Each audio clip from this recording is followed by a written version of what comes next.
सेठ साहब की तरफ से नियुक्त हुए हैं। ये सब विधि व्यवस्था है और सब अच्छे तरीके से कार्य हो रहा है। लोगों से अपील है कि शांतिपूर्वक आस्था का पर्व को मनाएं। क्या नाम हुआ? सागर कुमार चार, कन्या विद्युत अभियंता, रामनगर।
सभी छोटे बच्चियों से हमारे निवेदन है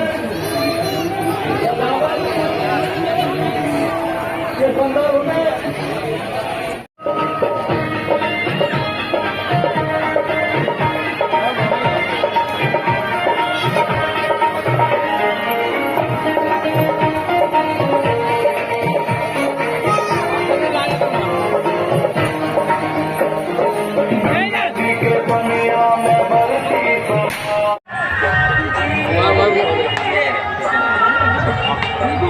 हम यही पे बने हुए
तीनों यही पहले देगा।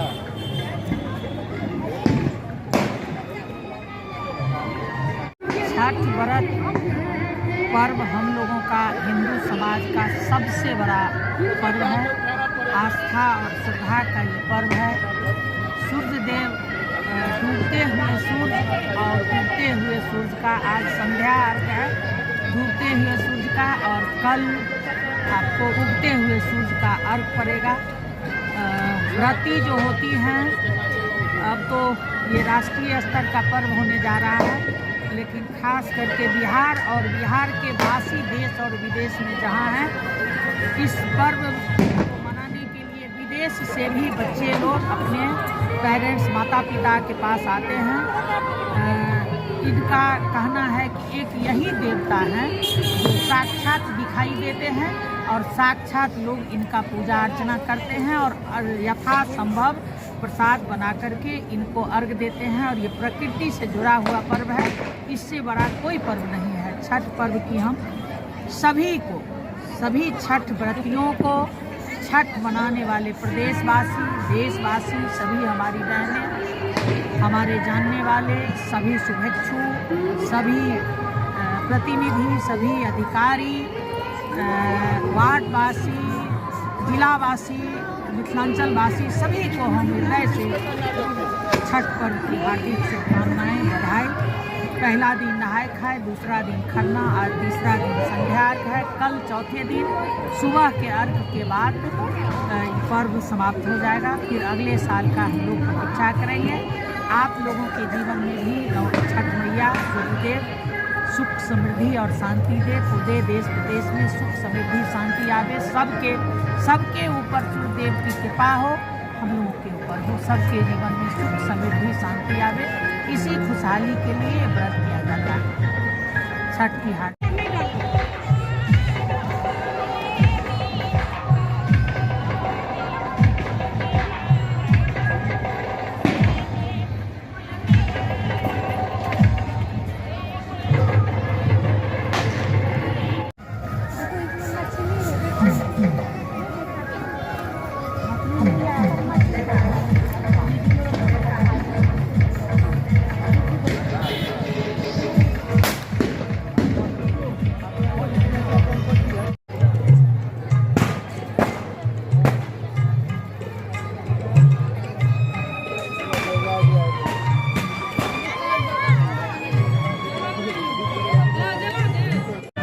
सुरजाही पोखर नाम से इस तालाब को जाना जाता है और हर एक साल यहाँ पर बहुत धूमधाम से छठ पर्व मनाया जाता है। इस बार भी बहुत उमंग और उत्साह के साथ यहाँ छठ पर्व का आयोजन किया गया है और सभी शांति व्यवस्था में सब लोग आपस में मिलजुल करके ये त्यौहार मना रहे हैं। क्या नाम हुआ? मेरा नाम शिव नारायण यादव, यहाँ मजिस्ट्रेट पर